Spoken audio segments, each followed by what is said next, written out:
நாங்கள் மலையனூருக்கு போனோம் நேற்று 5 மணிக்கு தான் போனோம். நைட்டு காலைல இதுமாரி கதெல்லாம் திறந்துக்காந்துக்கு சொல்லிட்டு ஃபோன் பண்ணாங்க. கதெல்லாம் ஃபுல்லாக பூட்டிட்டு தான் போனோம். காலையில் எல்லாம் அக்கம் பக்கம் இருக்கிறவங்க பார்த்துட்டு கதை திறந்துட்டு கதெல்லாம் திறந்து கிடக்குது சொல்லிட்டு ஃபோன் பண்ணாங்க. வந்து பார்த்துட்டு பீரோலாம் உடச்சி கிடக்குது அப்படின்னு சொல்லிட்டு ஃபோன் பண்ணாங்க. நாங்கள் அங்கேருந்து தான் வந்தோம். காலையில் தான் வந்தோம். எதையும் நாங்கள் கை வைக்கக்கூடாது சொல்லிட்டாங்க. எதுவுமே இல்லை, 2 பீரோவுமே உடச்சி கிடக்குது. டிராவு முதற்கொண்டு எல்லாத்தையும் ஆனால் பூட்டிட்டு தான் போனோம். எதுவுமே இல்லை, எல்லாம் உடச்சி எல்லாமே கீழே துணி ஃபுல்லாக கீழே ஈத்து போட்டு கிடக்குது.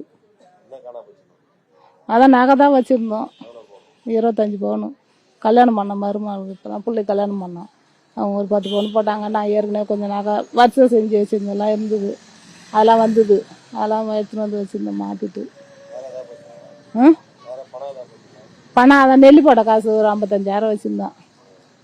அது சரி கோயிலுக்கு போயிட்டு வந்து நகை மூக்கலாம் சொல்லிட்டு வச்சுருந்தேன். திருநா வருது, கோயிலுக்கு செலவு வருது சொல்லிட்டு சரி காசு வேணும்டா சொல்லிட்டு வச்சுருந்தேன். வச்சுட்டு போனோம்.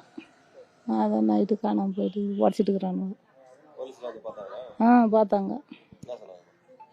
அதான் பார்த்துக்குறாங்க. இப்போ தான் நாங்கள் ஒன்றும் எதுவும் சொல்லலை. நாங்கள் மாதிரி கோயிலுக்கு மலையனூர் கோயிலுக்கு போயிட்டு இருந்தோம். போயிட்டு வந்து பார்க்கக்குள்ள வீடு இந்த மாதிரி இருக்குது. பக்கத்து வீட்டுக்காரங்க ஃபோன் பண்ணாங்க, வீட்டில் இந்த மாதிரி பொருள்லாம் உடஞ்சிருக்கு, காணாமல் போயிருக்குன்னு. நாங்கள் வந்து பார்க்கக்குள்ள இந்த மாதிரி உடஞ்சிட்டு இருக்குது.